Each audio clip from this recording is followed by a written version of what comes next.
My parents gave my entire inheritance to my younger brother without telling me. Then a box of old documents exposed why they always treated him differently. I came home after my father's funeral and found out I had been erased from his will. No warning, no discussion, nothing. Just a single sentence from my mother that I wasn't mentioned in the inheritance at all. She said it like it was normal, like I was supposed to accept it and move on. My younger brother got everything, the house, the savings, the land my father always said would be for both of us someday.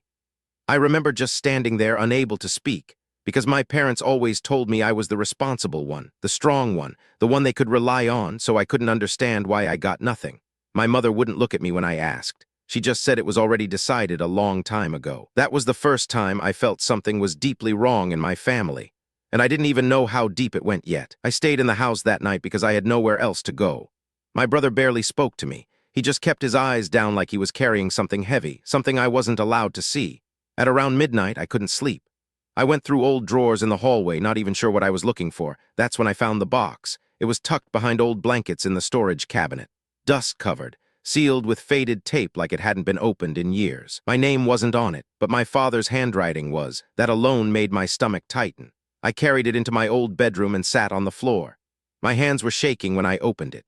Inside were documents, not random papers, official ones, hospital records, police forms, insurance files, and something that made my breath stop for a second. A faded photo of me and my brother as kids. I didn't remember it being taken. In the photo, I was standing slightly behind him, not smiling, not touching him, like I didn't belong next to him. I kept digging through the box.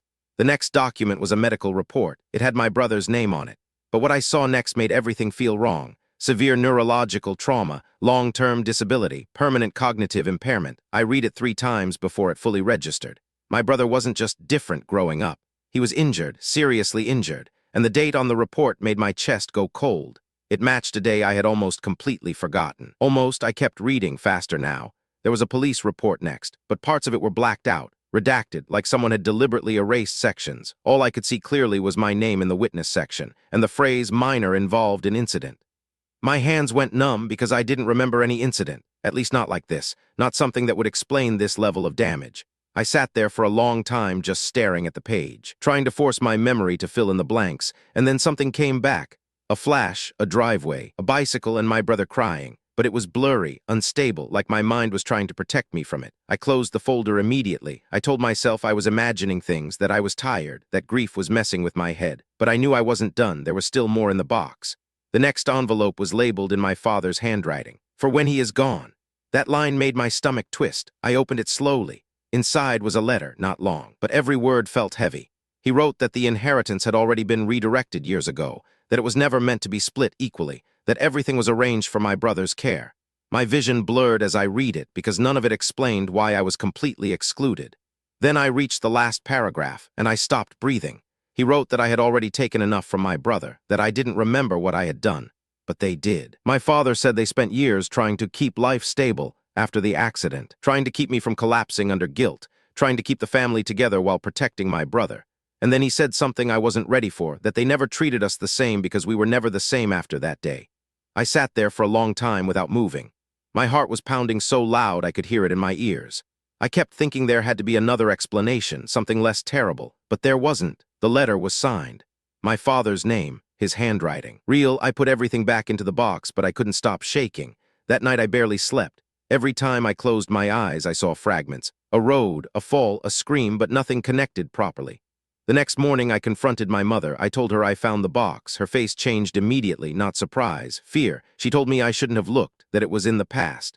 I asked her what happened. She didn't answer at first. She just sat down at the kitchen table like her legs gave out. Then she said something I didn't expect. She said I was too young to understand back then, that I was only 8 years old, that I couldn't have known what I was doing.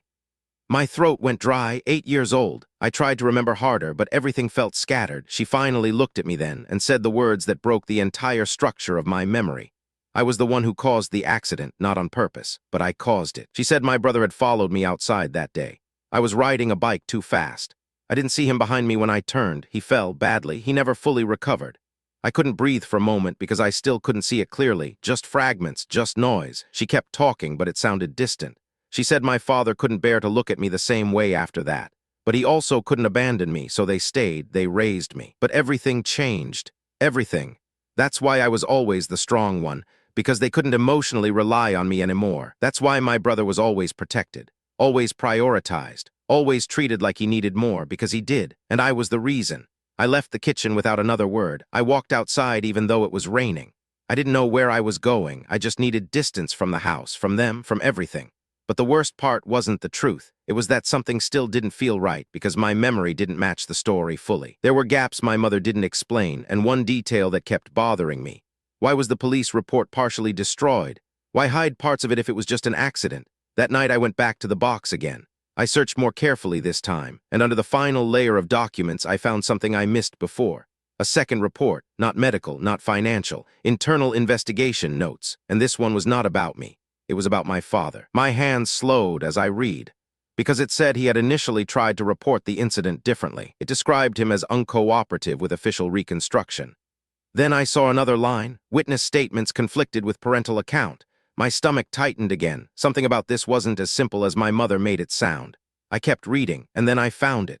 A statement from a neighbor. It said the younger child was not simply following the older child. It said my brother had been left unattended near the street for long periods before the accident.